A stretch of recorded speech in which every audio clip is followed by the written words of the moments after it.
નમસ્કાર, નજર ન્યૂઝમાં આપનું હાર્દિક સ્વાગત છે. હું આપની સાથે અજય વાઘેલા. આવો જોઈએ આજના મુખ્ય સમાચાર. પાદરા તાલુકાના પાટોદ ગામ ખાતે એક ફાર્મ હાઉસમાં લૂંટની ચકચારી ઘટના સામે આવી છે. પાદરા તાલુકાના પાટોદ ગામમાં આવેલા એક ફાર્મ હાઉસમાં મોડી રાત્રે ચકચાર મચાવતી લૂંટની ઘટના પ્રકાશમાં આવી છે. ફાર્મ હાઉસની રખેવાળી કરતા પરિવાર પર અજાણ્યા 7 થી 8 ઇસમોએ અચાનક હુમલો કરીને સોના ચાંદીના ઘરેણાં તેમજ રોકડ રકમ લૂંટ ચલાવી હતી.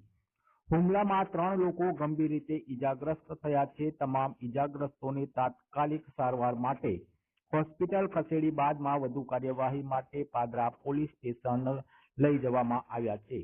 ઘટના બાદ પાદરા પોલીસ સહિત અલગ અલગ તપાસ એજન્સીઓ ઘટના સ્થળે દોડી આવી તપાસ શરૂ કરી દીધી છે.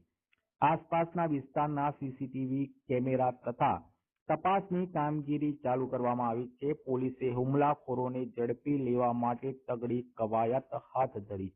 ઘટના રાતે 2 વાગે મારા બેનને ફોન આવ્યો હતો મારામાં. મને કે અહીંયા આવ્યા, અમારા ફોન બોન બધો ચોર લઈ ગયા છે. હું રાતે 3 વાગે અહીંયા આવ્યો, પછી 108 ને ફોન માર્યો 100 નંબર ઉપર. 100 નંબર પર ફોન આવીને પછી પોલીસ આવીને ગાડી આવી હતી ને 108 આવી હતી. 108 પર કાકાને લઈ ગયા છે. પછી કેટલા લોકો અંદર હતા ને કેટલા લોકો 3 જણ અને આયા લોકો 10 ની આજુબાજુ, 10-12 ની આજુબાજુ. શું કર્યું આવીને દરવાજો તોડી નાખ્યો ને સુતા ઉપર ચડી બેઠા. શું લઈ ગયા? દાગીના ગયા છે ને પૈસા રૂકમ ગઈ છે. અત્યારે તમામ લોકો કઈ છે? અત્યારે દવાખાનામાં છે, પોલીસ સ્ટેશનમાં છે. શું એમને તમને શું કીધું જ્યારે તમે આવ્યા ત્યારે?